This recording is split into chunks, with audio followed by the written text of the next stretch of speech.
Hello, everybody. Scott Golden here with the Golden Opportunities Coaching YouTube channel. Hopefully, you are having a good day. Hopefully, I can be of assistance to you.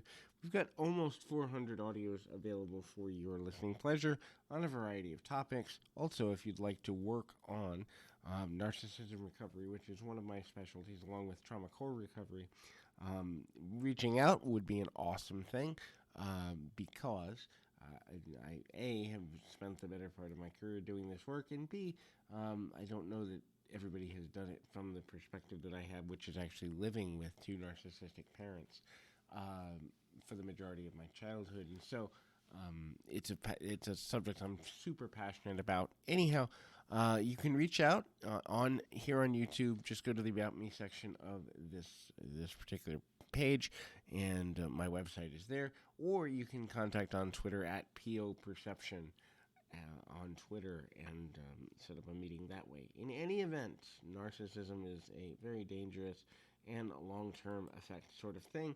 But today we're going to talk about if you might have had a narcissistic mother. There's, let's see, 3, 4, 5, 6, about 8 to 10 things I want to cover here. So, narcissism is a wound that ultimately affects the emotional stability and thought process and emotional process of the narcissist, the person who wants the world to revolve around them. Now, unfortunately, many women, some would say up to 20%, have the tendency to become narcissistic either as a result of their own trauma and abuse in their own childhood, and or there are cases where if someone has the tendency and has had a difficult life but it hasn't been activated yet, the act of having a child and the hormonal changes as well as the emotional and mental pressures, especially if they're in a toxic relationship at the time, can contribute to kicking that ball into motion. No two mothers are the same, and certainly not every mother is a narcissist. Also, this audio should not be used for diagnosis, just an overview of what things to look for. It doesn't mean that a person who has one or even several of these symptoms is automatically a narcissistic parent. However, if you are dealing with something where you think it might be possible, talking with somebody who knows about the recovery process and can link you with groups in your area, support groups online and offline, and all of that can be extremely beneficial and helpful. Unfortunately, if you are raised by a narcissistic parent, you're more likely to be relationship avoidant. You're more likely to not trust your own judgment, among other negative effects. And there are some people that believe that there is a genetic preconditioning to it. That is, if you go through trauma and have a narcissistic parent, you are more likely to develop symptoms of narcissism later yourself. So, it's worth taking a look at.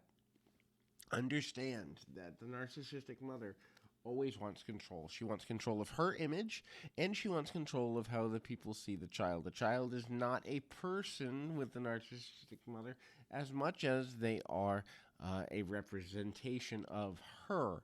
And so when they do good things, she is elated. When they do anything, even remotely, that she perceives as negative, it doesn't even have to be called out, she will turn on a dime. And this makes bonding with a narcissistic mother and opening the likelihood for tendency towards what I call the earn love paradigm. That is, the idea that you have to earn love or overgive to be loved, the overgiver paradigm, it opens that up.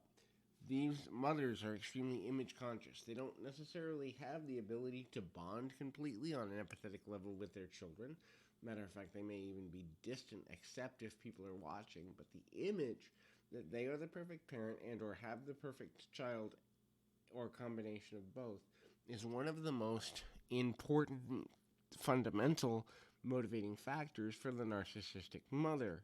Now, they will be manipulative emotionally, mentally, sometimes physically aggressive in order to get what they want. That image means more to them in some cases, in extreme cases, than the life of the child, certainly than the happiness of the child. And so using a conditional love model, I will love you if you do this, I'm going to withhold my love or affection or attention if you do anything but this, how can you not know that how this would affect me? Turning things back to her the mother that is, on a consistent basis. The topic of conversation, the topic of focus, the topic of emotion always comes back to her. She's also more likely to threaten things like self-harm, suicide, walking away, leaving and abandoning the child. All of these are threats used to um, kind of gain control, but also show condition of love. In other words, if you, quote, would act right, unquote, I wouldn't need to do these bad things to myself. That's a huge thing. In the case of my own biological mother, and I refuse to call her my mother because my biological grandmother did more for me than my biological mother ever did, but I watched my biological mother threaten suicide to the point of getting implements and all of that nearly 3 dozen times before I broke away from the cycle.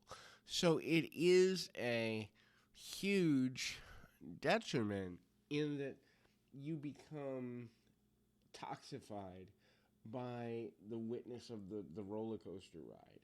The empathy that exists in a healthy relationship between a healthy mother and healthy child never, if ever, rarely exists. Many times the mother will, if called out by, let's say, a school official or another parent or whatever, they will go to get some form of help, be it counseling. Many of these narcissistic people will go to churches to gain support and then turn on those people very quickly. It's unpredictable, and so the unpredictability of it is another factor. One of the most mind-splitting things that happens for these children is that the mother can sometimes, and often does, switch from being supportive for a couple of hours or a couple of days into a raging, you never do anything for me, or you always embarrass me. A lot of language of absolute, never, never, always, those type of words, because the way the narcissistic mother sees it is a very all or nothing way when it comes to the behavior and image related to the child. Therefore, it becomes this very seesaw battle and is is continual. Now, the next thing in this is grudges. So the narcissistic mother almost keeps a mental and emotional diary of every time that she was inconvenienced or embarrassed by or negatively affected by the child. There is no relationship, or hardly any relationship, between, okay, this child was 5 years old, how could they have known how this looked? Okay, this child was going through being bullied at school, how could they know how it looked for them to call you at work and how inconvenienced you were? So the grudges, which will span back several months, if not several years, is almost like a recall of someone with a photographic memory. That mother will, in fact, call up memories from forever ago and use them as contributing factors to why the child is an embarrassment or unwanted or unlovable or whatever, a mistake, all of these things. The instability of the emotional state is something we talked about before, but here's the ultimate irony and my final point. Even though the mother is dissatisfied with the behavior of the child the majority of the time, the vast majority of the time, when it comes time for that child to individuate. So they get to high school and they start to want to have their own friends. They get to high school and they want to have a job. They get to high school and they start to have a boyfriend. They are about to go to college and they want to move out. These life events that would be natural and normal, the mother will cling and use this as a form of victimization. See, you never cared about all the sacrifices I made for you. How could you leave me? Literally, I can say I didn't leave living with my mother until my late 20s, in my own case, because every time I would get on my feet to be able to do so, she would threaten to harm herself. She would put herself nearly in a hospital, come up with another medical condition, and all of this. And it took me 3 years of working with somebody who was pointing out the pattern for me to go, wait a second, this is unhealthy, and this is unhealthy, and this is unhealthy, and oh, wait, I've been in an abusive situation my entire life with this person. And so I share that only to say, even those who are extremely intelligent people, emotionally aware, highly empathic people, highly sensitive person, HSPs, people who have college degrees, people who, have other strong support systems, can still fall victim to and have after effects from a narcissistic mother. So again, if you're dealing with this, I encourage you to get the help that's right for you. Until next time, keep your feet on the ground, your mind in the moment.